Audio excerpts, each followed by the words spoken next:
Liewe vriende, soos altyd is dit lekker om saam met julle te kan en te mag kuier. Vandag sit ek hier weer eens met die kers aan my linkerkant as 'n simbool dat die Here my en jou ontmoet, my en jou ontvang en my en jou uitnooi om nou saam te luister, saam te worstel en saam te stoei oor sy woord en wat hy vandag vir ons wil sê. En aan my regterkant die kruis, die leë kruis wat 'n simbool is van Christus wat nie net vir ons sondes aan die kruis gesterf het nie, maar ook opgestaan het en vir ons bly hoop gee. Mag ons met hierdie hoop ook vandag saam kuier. En daarom kan ek jou groet en sê genade en vrede vir jou van God ons Vader, die een wat alles tot stand gebring het. Van God die Seun wat vir ons sondes aan die kruis gesterf het, van God die Heilige Gees wat ons dag tot dag op ons reis ontmoet, altyd saam met ons is en ons nooit alleen los nie.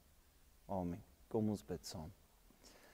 Here, dankie dat ons vandag weer kan saam kuier. Saam wees, saam kan luister, saam kan lees, saam kan ervaar.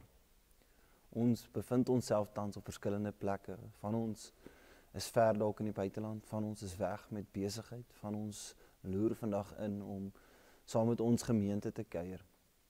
Maar Here, help ons om vandag te weet dat U by ons is. U ons ontvang en U saam met ons is. Ons nooit alleen los nie. Help ons om ons ore en harte ontvanklik te maak vir wat ons vandag moet hoor uit die boek Rigters, uit die verhaal van Gideon. Help ons om te verstaan dat dit nie altyd so maklik is nie, maar dat U elke liewe tree saam met ons is. Amen.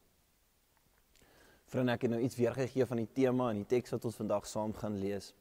Hierdie Sondag het ons die voorreg om tydens die erediens die doop te bedien aan 3 klein kindertjies. En dis regtig eintlik 'n viering van genade het ek geskryf in die lewende water en dit is eintlik so kosbaar om kinders te kan doop, om kinders te mag doop. 'n Gedeelte waar ons as ouers, ons as gemeente kom en sê, Here, ons vier die feit dat U kies om 'n pad te stap saam met klein kinders en dat hierdie klein kinders ingesluit is in U verbond. En met hierdie in gedagte en in die teksgedeelte wat ek ook gekies het vandag is uit Rigters 6 vers 11 tot en met 22, 'n verhaal van Gideon wat ons baie goed ken.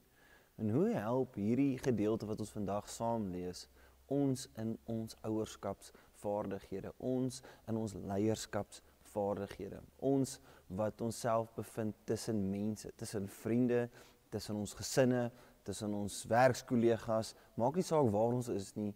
Hoe help hierdie gedeelte ons om iets oor te dra, iets uit te straal na buite toe as gelowiges wat 'n verskil wil maak, wat 'n bydrae wil maak? En wanneer ek dit sê, dan dink ek altyd vir myself, maar ons dink altyd aan die einddoel, aan dit wat op die einde is, wat moet gebeur. En as ons, daai einddoel is baie keer geleë in onsself, in ons eie denke, in ons eie koppe. Maar hoe kry ons onsself om te sê, hierdie einddoel is die regte einddoel waar ons moet wees? En raak ons nie so vasgevang in daai einddoel en in daai prentjie, dat ons alles tussenin mis nie. Gisteraand kuier ons as 'n jong groep bymekaar en een van die mense daar vra, verloor ons nie soos ons ouer word, en soos ons volwasse word, en soos ons meer dink, die vermoë om die misterie van God die ruimte te gee, en die grootheid van God die ruimte te gee, om te kan werk rondom ons nie. Of verloor ons nie die vermoë, of dalk is dit beter gesê om te sê, verloor ons nie die vermoë om raak te sien die misterie van God, en die grootheid van God, wat reeds rondom ons werk, in ons fokus op ons einddoel, of op ons prentjie wat ons graag wil hê nie. Ek dink vir myself, op skool het ons groot geword met die som 1 + 1 is gelyk aan 2. En dis 'n prentjie wat ons almal ken. En dis hoekom dit ook die tema prentjie is vir vandag. 'n Som wat sê as een van die elemente nie daar is nie, dan maak dit nie sin nie. Dis hoe ons baie keer na die lewe kyk. Ons het 'n vasgestelde idee van hoe dit moet wees, wat presies moet gebeur. En dan werk dit nie altyd so uit nie, dan wat dan? Ons wil so graag hê die een moet daar wees. Ons wil so graag hê die plus moet daar wees. Ons wil so graag hê die ander een moet daar wees. Ons wil so graag hê die is gelyk aan moet daar wees en ons moet so graag hê die twee is daar, moet daar wees. Maar wanneer een van die elemente in hierdie geskrewe som nie daar is nie, en anders gesê, wanneer een van hierdie elemente in die lewe nie daar is nie, op grond van die einddoel wat ons graag wil hê nie, dan voel ons is verlore. En dan word ons oorval met 'n emosie van bekommernis. Dan word ons baie keer gevoed met die emosie van vrees. Want as ons nie weet nie, dan raak ons bang. En ons vrees en dit wat ons bekommernis is, dryf ons dan. En nie eintlik die een wat ons dryfveer is nie. Die Here wat ons van die begin af saam bely het, saam met ons is. Die Here wat ons van die begin af en vanoggend saam met ons bely het, vir ons aan die kruis gesterf het en vir ons opgestaan het, ons in daai hoop kan lewe. Dan kry ons nie dit reg nie. Dan mis ons, ja, dalk is dit beter gesê om te sê, dalk mis ons die geleentheid om te sien hoe die Here hoopvol werk reeds tussen ons. So help hierdie gedeelte ons. Wanneer ons voor ons na die gedeelte kyk, as ons sê iets groots moet gebeur vir die Here, dan dink ons aan die twee. Iets groots gaan gebeur. En al die ander elemente moet daar wees. Moet 'n gelowige wees wat verskriklik toegewyd is in geloof. Iemand wat baie bid, iemand wat naby aan die Here stap. Want as daai goeters daar is en die is gelyk aan is daar, dan gaan hierdie groot ding vir die Here gebeur. So, daarom die tema, as dit maar net so eenvoudig was. As alles maar net so was om die enetjie daar te sit, die plusteken, die ander een, die is gelyk aan, en die twee te kry. Sou die lewe nie vir ons eenvoudig gewees het nie. Sou dit nie vir ons sin gemaak het nie. En die realiteit is, dit maak nie altyd sin nie. Voor ek verder gaan, wil ek vir ons 'n gedeelte lees met die gedagte in jou kop, want jy moet onthou, dan moet 'n toegewyde gelowige wees vir iets so groots om te gebeur. Moet iemand wees wat baie naby aan die Here stap. Dan lees ons die verhaal van Gideon vanaf vers 11 in hoofstuk 6 wat sê, daarna het die engel van die Here gekom en gaan sit onder die terebintboom by Ofra, wat aan Joas van die familie van Abieser behoort. Sy seun Gideon was juis besig om koring uit te slaan in die parskuip, om dit vinnig teen die Midianiete te beveilig. Die engel van die Here het aan hom verskyn en vir hom gesê, die Here is met jou, dapper kryger. Maar Gideon sê vir hom, asseblief my Heer, as die Here dan werklik met ons is, waarom tref al hierdie dinge ons? En waar is al sy wonderwerke waarvan ons voorouers ons vertel het, toe hulle gesê het, die Here het ons uit Egipte laat optrek. Maar nou het die Here ons voet verstoot en ons oorgegee aan die hand van die Midianiete. Toe draai die Here na hom en sê, gaan met die krag wat jy het en verlos Israel uit die hand van die Midianiete. Het ek jou nie gestuur nie, maar hy het hom geantwoord, asseblief my Heer, hoe kan ek Israel verlos? Kyk, my familiegroep is die onbenulligste in die hele Manasse, en ek is die jongste in my familie. Die Here sê toe vir hom, omdat ek met jou sal wees, sal jy die Midianiete verslaan, asof hulle net een man is.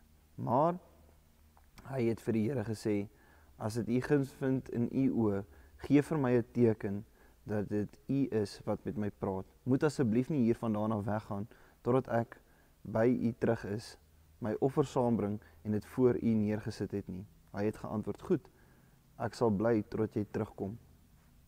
Gideon gaan toe en berei 'n boklam voor en ongesuurde brood van eva meel. Die vleis het hy in 'n mandjie gesit en die sous het hy in 'n pot gegooi. Hy het dit na hom uitgebring onder die teerintboom en dit aangebied. Daarop sê die engel van God vir hom, neem die vleis en die ongesuurde brood, sit dit hier op die rots neer en gooi die sous daaroor. Hy het dit toe so gemaak. Toe steek die engel van die Here die wandelstok in sy hand uit en raak met die punt aan die vleis van die ongesuurde brood. Vuur het uit die rots opgeslaan en die vleis en die ongesuurde brood verteer. Die engel van die Here het voor sy oë verdwyn, en Gideon het besef dat dit die engel van die Here was. Toe sê Gideon, ag Here, my Heer, want nou ek in die engel van die Here die aangesig, het ek die Here aangesig tot aangesig gesien. Tot sover. Hierdie is 'n gedeelte wat ons baie goed ken. In die volgende paar hoofstukke leer ons verder oor Gideon. Wanneer jy vooraf gaan lees van sy familie en vooraf gaan lees oor waar hulle self bevind, dan kom jy agter dat Gideon het nie net in die parskyp weggekruip vir die Midianiete nie. Want ons moet onthou, hierdie is 'n stuk in die geskiedenis van Israel waar hulle in die rigterstydperk bevind. Hulle is klaar uit Egipte uit bevry, hulle die beloofde land binne gegaan en elke keer kom daar iemand, het aanslae teen hulle, oorwin hulle. En ons word elke keer gesê, die Israeliete het verkeerd gedoen wat is in die oë van die Here en 'n rigter het tot stand gekom. So wanneer ons hierdie in geskiedenis in ag neem, dan dink ons vir onsself, die twee is, iemand gaan weer die Israeliete red. Dan dink ons vir onsself, ja, dis gewoonlik iemand. 1 plus 1 plus 1 is gelyk aan 2. Hierdie 2, sê ons, is die eindpunt. Die eindpunt hier, weet ons, hoor ons in die gedeelte wat ons gelees het, sê die Here, is dat ek weer eens, deur my genade, vir Israel sal verlos. Maar dan kom ons by die 1 plus 1 gedeelte. Dis iemand wat toegewyd is, iemand wat vreesloos is, iemand wat baie bid, iemand wat naby 'n pad aan die Here stap. Maar wanneer jy vroeër in hierdie gedeelte gaan lees, dan hoor jy dat Gideon en sy familie besig was om Baal te aanbid en Asera beelde gehad het. En lees jy verder dat hy opdrag gegee is om die hout van die beeld te gebruik om neer te sit vir die offers wat hy bring, die tweede offer wat hy bring. Dit beteken dat nie een van die eens is daar nie en ook nie die plusse nie. Gideon, hierdie dapper man wat die Here aanskou, is in ons oë ongelowige. Iemand wat van die pad af gegaan het, iemand wat baie vreesbevange is, wat wegkruip in die parskyp. Dan kom die Here en sê, weet jy, dit is nie so eenvoudig nie. 2 kom ons nie net by uit nie. Ons kyk verby 1 plus 1. Ek is saam met jou. Ek is die een wat 'n pad saam met jou stap. Ek is die een wat vir jou deure oopmaak. Ek is die een wat jou nie alleen gaan los nie. En dan lees ons verder in hierdie verhaal van Gideon, hoe 2 en die oplossing van 'n magtige oorwinning nog meer word as 'n blote 2. Iets baie groters, iets baie sterkers. Want ons ken die verhaal van Gideon, hoe hy almal opgeroep het om saam met hom teen die Midianiete en die Amalekiete te gaan opstaan. En dan ken ons die verhaal, hoe hulle minder en minder en minder en minder geword het. Tot op die einde waar hulle alleen 300 man was. En steeds die magtige Midianiete en Amalekiete verwoes het in die Jesreel vlakte. Wanneer jy die verhaal ken, weet jy dat hulle op ramshorings geblaas het. Wanneer jy die konteks ken en jy weet die ramshorings het sekere legioene aangekondig. En wanneer jy dan hoor so baie ramshorings blaas en so baie alarms gaan af, en jy verwag dat daai krygsmanne op pad is om jou aan te val. Wat verwarring veroorsaak het vir die Midianiete en die Amalekiete. Wat hulle so verwar het dat hulle mekaar begin doodmaak het. 2 was toe nooit 2 nie. Die uitkoms op die einde wat die Here bewerkstellig het, was selfs groter en beter as wat Gideon, die ou mannetjie wat weggekruip in die parskruip, ooit kon dink. Die ongelowige twyfelaar. Op so 'n stadium 'n bidder van Baal binne sy familie en Asera die vrugbaarheidsgodin. Kom daar 'n uitkoms wat ek en jy en ook Gideon nooit kon verwag nie. As die lewe maar net so eenvoudig was, sê ons vir mekaar vanoggend. Dit is nie. Maar wat hoor ons in hierdie verhaal van Gideon wanneer ons saam lees? 1 plus 1 is nie altyd 2 nie. Die lewe rondom ons gebeur by 1 plus 1. Ons ken nie altyd die elemente nie. Ons kan nie altyd die elemente bepaal nie. Maar in die elemente wat daar is, weet ons, is die Here saam met ons. En omdat die Here saam met ons is, wat die is gelyk aanteken, moet ons ook bereid wees en gewillig te wees om altyd die onverwagte uitkoms te kan verwag en te kan omarm. Hoe lyk dit dan vir my en jou vandag? Ek en jy maak ons kinders groot. Ons weet nie hoe hulle paai gaan lyk nie. Ons weet nie hoe lyk hulle 1 + 1 nie. Ons weet nie of dit 1 + 1 minus 1 wat ook al is nie. Ons het nie die vermoë om dit te kan bepaal nie. Maar ons weet die Here is saam met ons. Ons weet die Here is hoop. Wanneer ons terugkyk in die geskiedenis, in die verhaal van Gideon, van iemand wat stikkend was, wat gebroken is, wat 'n afgodsdiens aanbidder was, wat 'n werking gesien gebeur het met 'n onverwagte uitkoms.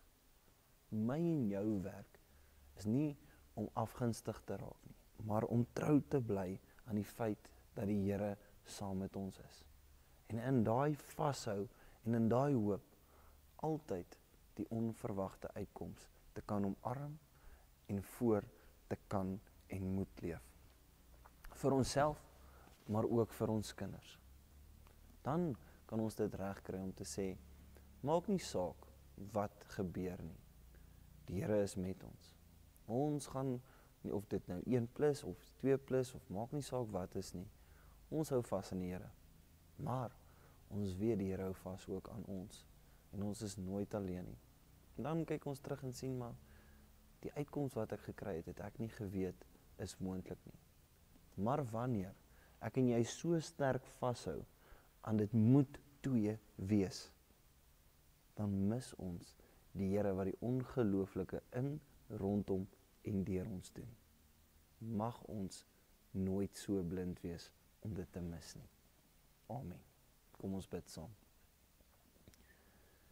Here, vir ons wil ons so graag uitkoms hê in die lewe. So graag wil ons presies weet en wat en hoe, wanneer en waar alles moet gebeur en gaan gebeur. Maar hoe eenvoudig sou die lewe dan nie gewees het nie. En was dit maar net so eenvoudig. Maar dit is nie. Here, daarom bid ons vir 'n stuk geduld, 'n stuk tevredenheid om te wag vir die onverwagte uitkoms om altyd ons pad te kan kruis. Here, maar meer as dit, mag ons altyd vashou aan die feit dat ons weet U is saam met ons. Dit ten spyte van dat ons 1 of plusse nie daar altyd teenwoordig is nie. Dat ons nie daaroor beheer het nie. Maar ons beheer het om te kan raak sien dat U met ons is. Amen. Ontvang ook nou die seën van die Here. Die genade van ons Here Jesus Christus, die liefde van God en die gemeenskap van die Heilige Gees sal met julle elkeen wees en bly. Amen.